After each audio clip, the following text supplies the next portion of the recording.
KJ tips and नुस्खे में आपका स्वागत है। आज का विषय है तीव्र जुकाम, जिसका मैं रामबाण औषधि आज बता रहा हूँ, जो 1 घंटा में ही आपको छुटकारा दिला देगा ये जुकाम से।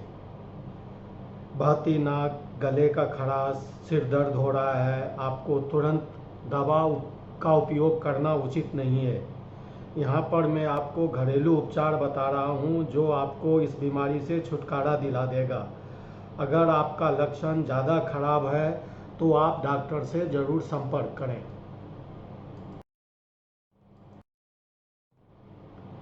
नुस्खा इस प्रकार है। कितना भी तीव्र जुकाम हो, 2 लेमन को काटकर उसका रस निचोड़कर निकाल लें और उसमें 1 और आधा कप या ज़्यादा से ज़्यादा 2 कप खौलता पानी डाल दें और स्वाद के अनुसार शहद मिलाकर रात को सोते समय पी लें।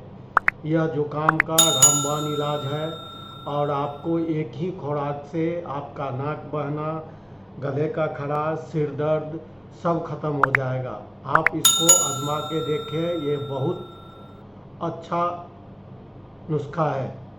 आपने इस चैनल पे आया, समय दिया, उसके लिए थैंक यू वेरी मच।